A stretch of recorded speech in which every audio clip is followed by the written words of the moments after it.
Anime fans அனைவருக்கும் வணக்கம். இன்னைக்கு நம்ம 10,000 வேர்ல்டு எபிசோட் 185, 186 தான் பார்க்க போகிறோம். போன எபிசோடில் அந்த பர்பிள் சன் பேலஸ்குள்ளே வந்திருப்பாங்களா, இப்போ அங்கே தான் வெயிட் பண்ணிட்டு இருக்காங்க.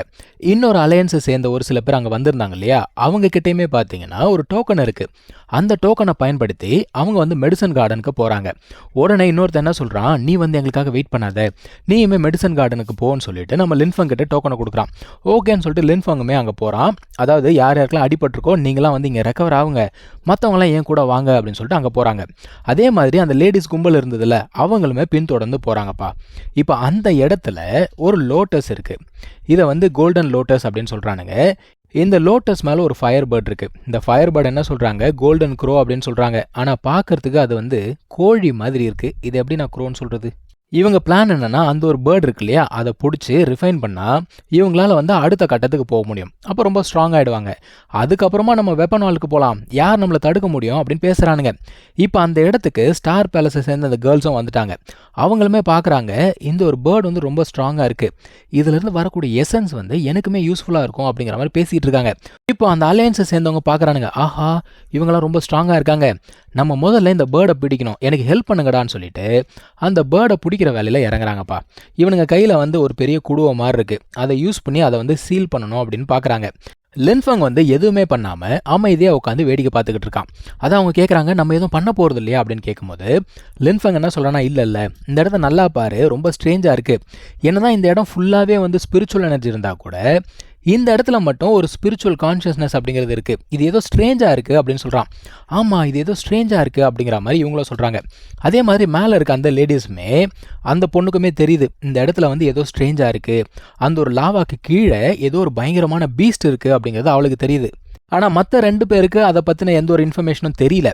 ஏன் நமக்கு மட்டும் தெரியல அப்படின்னா, இவகிட்ட மட்டும் பார்த்தீங்கன்னா அந்த சன் பாடி அப்படிங்கிறது இருக்குது. ஸோ அதனால் இவளால் இதெல்லாம் சென்ஸ் பண்ண முடியுது. லின்ஃபங்கோட அப்பா பார்த்தீங்கன்னா இதுக்கு முன்னாடி இந்த ஒரு இடத்துக்கு வந்திருக்காரு. அப்போது இது பற்றின நோட்ஸ் எல்லாமே அவர் குறித்து வச்சிருக்காரு. அப்படி என்ன நோட்ஸ் குறித்து வச்சிருக்காரு, போய் பார்க்கலான்னு சொல்லிட்டு அவன் போய் பார்க்குறான். அப்படி பார்க்கும்போது தான் அவனுக்கு தெரியுது, இந்த ஒரு இடத்துல ஒரு பீஸ்ட் இருந்திருக்கு. அந்த பீஸ்ட்டை வந்து அவரால் டிஃபீட் பண்ண முடியல, ஆனால் அதோட சோலை வந்து 2ஆக ஸ்ப்ளிட் பண்ணி அவர் அந்த இடத்துல வந்து சீல் பண்ணிட்டு போயிருக்காரு. இப்போ அந்த பேர்டை ஒரு 2 பேர் அப்சர்வ் பண்ணிட்டு இருக்கானுங்க இல்லையா, அந்த இடத்துல ஒரு பீஸ்ட் ஒன்று வெளியில் வருதுங்க. அந்த லாவாக்குள்ளேருந்து அந்த பீஸ்ட் வெளியில் வருது. வந்த உடனே என்ன பண்ணுது, அந்த 2 பேரையும் முழுங்கிடுச்சு. இதை பார்த்த உடனே மற்ற 2 பேர் தெரிச்சு ஓடுறானுங்க, ஓடுறா இங்கேருந்து அப்படிங்கிறானுங்க. அந்த ஸ்டார் பேலஸை சேர்ந்தவங்களும் எஸ்கேப் ஆகலாம் அப்படின்னு பேசுகிறாங்க. ஆனால் அந்த பேர்டு விடுமா, அது விடுற மாதிரி தெரியல. அதான் இவ்வளோ தூரம் வந்துட்டீங்களே, எங்கே வெளில போகிறீங்க, எல்லாரும் இங்கே இருங்கன்னு சொல்லிட்டு அது பாட்டுக்கு அட்டாக் பண்ண ஆரம்பிச்சிச்சு. இப்போ நம்ம பேர்டு பாக்குது, ஐயோ அது பயங்கரமா இருக்கே, இதெல்லாம் கண்ட்ரோல் பண்ண முடியாது, இந்த பேர் சொன்னா கேளு, வா இங்கேருந்து ஓடி போயிடலாம் அப்படிங்கிறது லின்ஃபங் கிட்ட. அவன் போவானா, வாய்ப்பே இல்லை. லின்ஃபங் என்ன சொல்கிறான், அதான் நான் இருக்கேன்ல, நீ ஏன் பயப்படுற அப்படிங்கிறான். ஆமாம் கரெக்ட், நீ இருக்கல்ல, உங்ககிட்ட காட் வெப்பன்லாம் இருக்குது, பார்த்துக்கலாம் அப்படிங்குது. இப்போ இந்த ஒரு பொண்ணு இருக்கால்ல, அவன் வந்து போ அண்ட் ஆரோ அப்படிங்கிறது யூஸ் பண்ணி அட்டாக் பண்ணுறான். இது வந்து பார்த்தீங்கன்னா டெமி காட் வெப்பன். ஆனால் அந்த ஒரு பறவை இதில் இருக்க அந்த ஃபயரை மட்டும் முழுங்கிட்டு ஆரோவை கீழே துப்பிடுச்சு. என்னமோ சிக்கன் பீஸில் கறியை சாப்பிட்டு எலும்பை தூக்கி போடுவாங்கள்ல, அந்த மாதிரி தூக்கி போட்டுடுச்சு.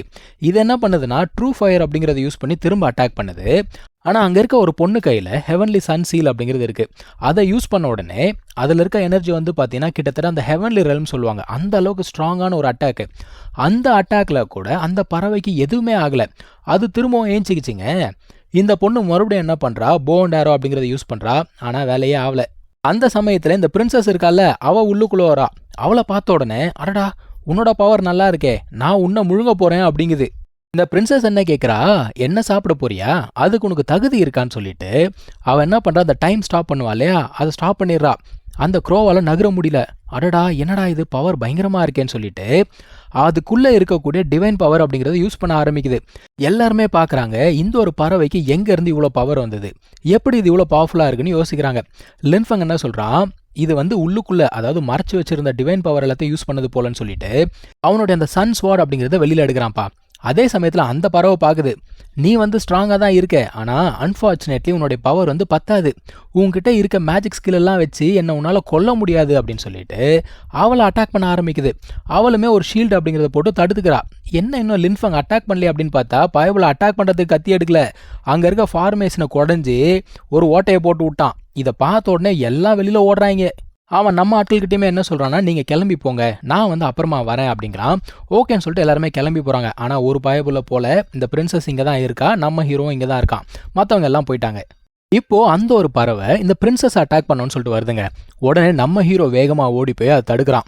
அதாவது மறுபடியும் ஒரு டிவைன் டெக்னிக் அப்படிங்கிறத யூஸ் பண்ணி தடுக்கிறான். அந்த பிரின்சஸும் பார்க்குறா, ஓ இவன் போலையா அப்படிங்கிற மாதிரி பார்க்குறா. ஏன்னா எல்லாருமே போயிட்டாங்கன்னு இவன் நினச்சிட்டு இருந்தா போல.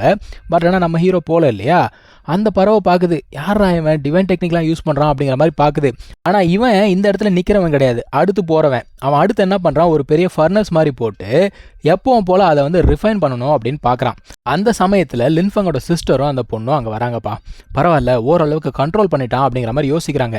இப்போ இன்னொரு பக்கி இருந்தாலும் அவன் என்ன யோசிக்கிறான், லின்ஃபங் மட்டும் செத்து போயிட்டான் அப்படின்னா அவனுடைய காட் வெப்பன் எனக்கு தான் அப்படின்னு யோசிக்கிறான். இப்போ அந்த பறவை பார்க்குது, அடடா இப்படியே போச்சு அப்படின்னா என்னோட சோல் கூட மீதி இருக்காது, மொத்தத்தையும் இந்த பையன் ரிஃபைன் பண்ணுவான், வேற வழியே இல்லைன்னு சொல்லிட்டு அந்த ஃபர்னஸையும் உடைக்குதுங்க. அது எவ்வளோ பவர்ஃபுல்லாக இருக்கும் யோசிச்சு பாருங்க. உடைச்சிட்டு அது என்ன சொல்லுது, இந்த சின்ன வயசுலேயே நீ வந்து காட் லெவல் டெக்னிக்ஸ்லாம் வச்சிருக்க, உன்னோட பேக்ரவுண்ட் என்னங்கிறத நான் பார்த்தே தீரணும் அப்படிங்குது. இவனும் பார்க்குறான், என்னுடைய பேக்ரவுண்ட் தானே தெரியணும், இந்த காட்டுறேன்னு சொல்லிட்டு அவனோட அந்த தர்மா பாடி இருக்கும் இல்லையா, அதை ஃபார்ம் பண்ணுறான். இது பார்த்த உடனே அடடா தர்மா பாடியா, இந்த வரேன் முழுங்க போகிறேன் அப்படின்னு சொல்லிட்டு வேகமாக வருது. அவன் என்ன பண்ணுறான், போர்ட்டல் ஓப்பன் பண்ணி உள்ளுக்குள்ளே போகிறான். பயபுல போர்ட்டலுக்குள்ளே போகும்போதே எங்கே போகிறான்னு தெரிஞ்சு போச்சு. அந்த ஒரு காட்ஸ் டூம் இருக்குல்ல, அந்த இடத்துக்கு கொண்டு போயிட்டான் அந்த ஒரு பறவையை. அது சுற்றி சுற்றி பார்க்குது, என்னடா இது காடோட பவர் பயங்கரமாக இருக்கே, எங்கே வந்திருக்கோம் அப்படின்னு பார்க்குது. நம்ம ஹீரோ பார்க்குறான், அதான் வந்துட்டல, அப்போ இங்கேயே புதஞ்சு போன்னு சொல்லிட்டு அந்த காட் கில்லர் ஃபார்மேஷன் அப்படிங்கிறத யூஸ் பண்ணி அதை அட்டாக் பண்ணுறாங்க. அந்த இடத்துலயே வச்சு அதுக்கு சமாதி கட்டிட்டான். இப்போ வெளியில் நம்ம ஹீரோ வந்து நகரில், ஏன்னா இதெல்லாமே எங்கே நடக்குது, காட்ஸ் டூமுக்குள்ளே நடக்குது. அப்போ அவனோட கான்ஷியஸ்னஸ் அங்கே இருக்கு இல்லையா, இவன் சுத்தமாக நகரவே இல்லை. இவங்கெல்லாம் பார்க்குறாங்க, என்ன ஆச்சுன்னு பார்க்குறாங்க. இப்போ தான் சார் வெளியில் வராரு. வெளியில் வந்து என்ன சொல்கிறாரு, அவனை அந்த கோல்டன் க்ரோ கொண்டு போயிடுச்சு போல தெரியுது, அவன் செத்துட்டான், அவனோட வெப்பன் எனக்கு தான் அப்படின்னு சொல்லிட்டு வேகமாக வராங்க. இங்கே தான் இந்த ஒரு எபிசோட் முடியுது. நம்ம அடுத்த எபிசோடில் கண்டினியூ பண்ணலாம். தேங்க்யூ ஸோ மச் ஃபார் வாட்சிங். Take care. பை.